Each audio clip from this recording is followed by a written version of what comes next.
మీ మోకాల నొప్పులకు ఎటువంటి సర్జరీ లేకుండా ఎపియాన్ పెయిన్ క్లినిక్ అందిస్తున్న అత్యాధునిక చికిత్స. పూర్వకాలంలో తలకి నూనె పెట్టుకుని ఉండేవారు ఇంటి పట్టున. వారం అంతా బయటకు వెళ్లాల్సిన అవసరం లేకపోతే నూనె పెట్టుకుని జడేసుకుని ఉండేవారు. స్కూల్కి వెళ్ళేటప్పుడు కూడా నూనె పెట్టి 2 వేలు మడిచి కట్టి పంపించేవారు. ఇప్పుడు అసలు నూనె పెట్టుకోవడమే రాంగ్ అని డెర్మటాలజిస్ట్ అంటున్నారు. మీ రీసెర్చ్ లో లేదు, మీరు మీ ఒరిజినల్ ఎక్స్పీరియన్స్ తెలుసుకున్నవి ఏంటి Smitha? So there is 2 things. One is viscosity ఎక్కువ ఉంటే నార్మల్ గా పెనిట్రేట్ అవ్వదు స్కిన్ లోకి ఏది కూడా. బీట్ ఆయిల్, బీట్ ఏదైనా థిక్ గా ఉండేవి కొంచెం పెనిట్రేషన్ తక్కువ ఉంటాయి because in your layers of the skin or the scalp అని. But however oil is not only, అంటే డిపెండ్స్ ఆన్ ఇంగ్రీడియంట్స్ కదా, ఎంత డీప్ గా వెళ్ళింది. ఇప్పుడు హెయిర్ లాస్ కి కొన్ని మినాక్సిడిల్స్ అని అవి ఇవి చాలా వాడతారు కదా. So those are more of వాడినన్నాళ్ళు హెల్ప్ అవుతుంది. మానేస్తే మళ్ళీ వాళ్ళే చెప్తారు if you don't use it again it will come back to original అని. నాకు ఎలా ఉంటుందంటే ఫస్ట్ ఆఫ్ ఆల్ నేను ఆయిల్ అసలు ఎందుకు వాడినంటే నాకు చాలా స్ట్రైట్ హెయిర్. నేను ఇంకా ఆయిల్ రాశాను అంటే నాకు రబ్బర్ బ్యాండ్ ఇప్పుడే ఉండదు. నేను కర్ల్స్ పర్మ్స్ రకరకాలు చేసి నాదేదో నిలబెట్టుకుంటా, లేకపోతే అందరూ ఇష్టపడేలాగా ఉంటది. కానీ నాకు బోర్ కొట్టేస్తుంది కదా, when grass is always greener on the other side లాగా. అవును, నాకు కూడా ఆయిల్ పెట్టుకోవటం అవి ఎందుకు చేయను అంటే because I know that my hair will become like బక్కగా అయిపోయి ఫ్లాట్ అనిపిస్తుంది అనే ఫీలింగ్. అవును, కానీ ఇప్పుడు శివి ఉంది, మా అమ్మాయి ఉంది, తనకి curly hair. So she has, తనకి అసలు ఆయిలింగ్ చేసినాక యాక్చువల్లీ తన పుట్టినప్పుడు అసలు జుట్టే లేదు, ఈ పిల్ల గుండుతో పుట్టింది ఏంటి అనుకున్నా, కంగారు పడ్డా. వెరీ స్కాంటీ హెయిర్ ఉండేది. ఇంకా తను పుట్టిన ఒక 2-3 years కి ఓల్డ్ స్కూల్ రీసెర్చ్లు అన్ని మొదలెట్టాం కదా. సో అది వాడటం మొదలెట్టాను. ఫస్ట్ తన మీదే అన్ని ఎక్స్పెరిమెంట్స్, బేబీ మీద. నేను బేబీ మీద ఎక్స్పెరిమెంట్ చేసి లాంచ్ చేశానంటే ఎంత సేఫ్. తనకి హెయిర్ ఇప్పుడు చూస్తే మీరు you will not even believe that that's the same baby. అందరూ అంటారుగా బాగా జుట్టుతో పుట్టారు అంటారు కదా, మాకు అసలు ఆల్మోస్ట్ గుండుతో పుట్టాం ఇక్కడ. But she has good hair now. So దానికి హెయిర్ ఆయిల్ హెల్ప్ అయిందంట 100%. బికాస్ ఇప్పుడు ఈ హెర్బ్స్ అన్ని ఉన్నాయి కదా, all these herbs that are so good for ఈ 63 హెర్బ్ ఆయిలే ఉంది మనది. మన హెయిర్ వాష్ పౌడర్ కూడా ఆయిల్ లో ఉన్న హెర్బ్స్ అన్ని పౌడర్ ఫామ్ లో దీంట్లో కూడా ఉన్నాయి with lathering agent which is also natural. Coconut derived ఉంటాయి అవి. You know like I said science వల్ల ఎన్నో బెనిఫిట్స్. అవును, సో అవన్నీ ఉంటాయి. సో ఇప్పుడు ఏంటి, ఇంతకు ముందు ఆ షికాకాయ నీళ్లు అవి కళ్ళకి మండిపోయేవి. నాకు ఎక్కడంటే ఒకసారి బేబీ ప్రోడక్ట్స్ వీడియో షూట్ చేసేటప్పుడు నాకు Geetha is also, Geetha Madhuri singer, తనకి బేబీస్ ఉన్నారు కదా. సో ఈ బేబీస్ ఉన్న మదర్స్ అందరు ఏదో ఒక టైంకి నాకు ఇది నచ్చిందో అది బాగుంది ఏదో ఒకటి మాట్లాడుకుంటాం. నాకు ఒక వీడియో కావాలి బుడ్డోడితో చేద్దామని అడిగితే షీ కేమ్ హోమ్. ఒక రోజు షార్ట్ అనమాట, చక్క పడుకోబెట్టి లేపి తీసుకొచ్చింది. హెయిర్ వాష్ పౌడర్ ఇంకా పూర్తిగా లాంచ్ కూడా చేయలేదు కానీ రెడీగా ఉంది. అక్క వాడేద్దాం అక్క. అమ్మో కళ్ళు మండుతాయేమో నాకు టెన్షన్. తను టకటక రుద్దేసింది, వాడేసింది, అసలు ఏమీ లేదు, ప్రశాంతంగా ఉన్నాడు, హ్యాపీగా పడుకున్నాడు కారెక్కి. సో యూనో నేను భయపడతా కానీ పర్వాలేదా ఓకేనా అని. బట్ ఎవ్వరికి when things are clean and pure unless you have an unusual allergy ఉంటే తప్ప ఎటువంటి ఇబ్బంది ఉండదు. అలా అని పాత షీకాకాయ వాడితే కళ్ళల్లో పడి మంటలు వచ్చి రాక అంతేగా ఇవన్నిటికీ ఆ ఎఫెక్ట్స్ ఉన్నాయి. అండ్ నురుగు రాదు. కళ్ళు అసలు కుంకుడుకాయ స్నానం చేసి వచ్చాక కళ్ళు ఎర్రగా ఉండేవి చాలా.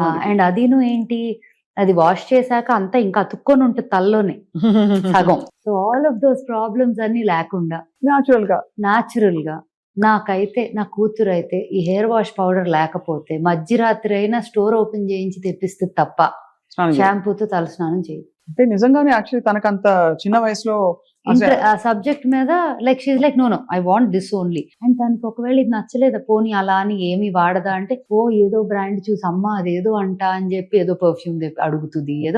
ఇట్స్ నాట్ లైక్ అన్ని పాతకాలం పద్ధతులు మాత్రమే చేస్తుందంటే కాదు, కానీ కొన్ని ఉంటాయి కదా అవి నచ్చినాయి ఇంకా అది తప్ప వాడు.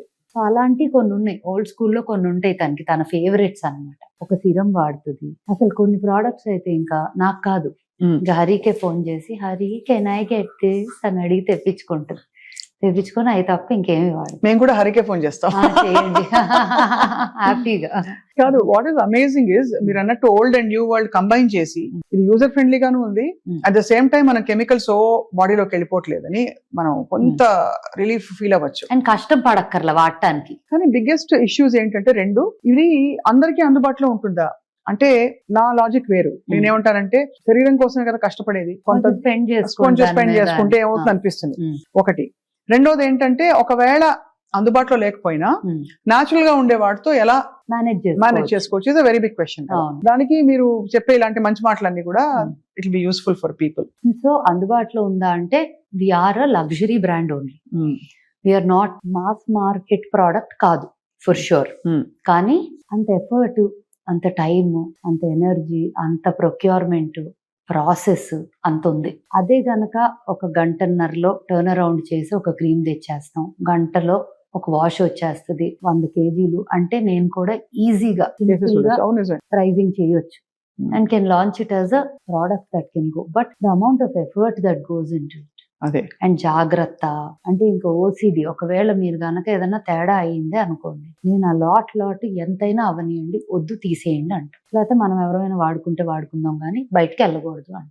అంత జాగ్రత్త తీసుకుంటారు. That's very very commendable thing. అలా ఉన్నప్పుడు మరి కాస్ట్ తక్కువ ఉండటం అనేది then I will be doing social service. అంటే మీరు ఏ కారణంతో మొదలు పెట్టారో అది పూర్తిగా వైలేట్ అయిపోతుంది అండ్ అది కూడా ఏమవుతుంది, సర్వీస్ చేయొచ్చు ఒక లెవెల్ వరకు. దానికన్నా ఎక్కువ చేసుకుంటా పోతే నేను బ్యాంక్రప్ట్ అయిపోవచ్చు.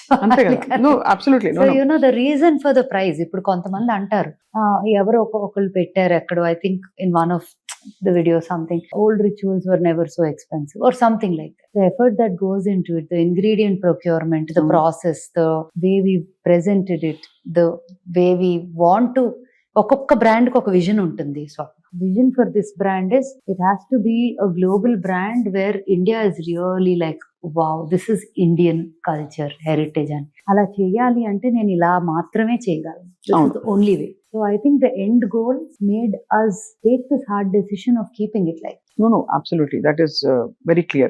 The second problem I'll address is consistency. ఎంతకాలం ఒక వే ఆఫ్ లైఫ్ ఏంటి, ఈ ప్రొడక్ట్స్ వాడాలనే కాదు, ఒక విధానంలో మనం నిష్టగా చేస్తే మనకి కొద్దో గొప్ప రిజల్ట్ కనిపిస్తుంది స్కిన్ అండ్ హెయిర్ కేర్ లో. నేను ఓల్డ్ స్కూల్లో అయితే కొంతవరకు చెప్పగలను. కొన్ని products you will see a change in the way your skin looks and feels in the first use లో తెలిసిపోతుంది. You will feel it. So definitely in the first use. ఇప్పుడు నాకు అది ఫస్ట్ యూజ్ లో డిఫరెన్స్ రాకపోతే నేను అసలు launch చేయి.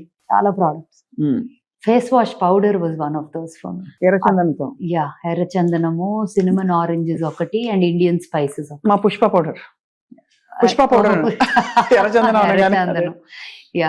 సో అదేంటంటే ఆ రోజు ల్యాబ్ లో కూర్చొని ఒక్కసారి ఇది ఇవ్వండి, ఒక్కసారి ఇది ఇవ్వండి, ఇది ఇవ్వండి అని చెప్పి tried and mixed everything. I said balance the essential oils, ingredients, all of that, grinded them, powdered them. నా అంతటి నేను అక్కడ ట్రై చేసి ఇది నాకు చాలా నచ్చింది, ఇది కావాలి, ఇంత క్వాంటిటీ చేసి ఇదే శాంపుల్ పంపాలి. సో దాన్ని 10 మంది వాడాము.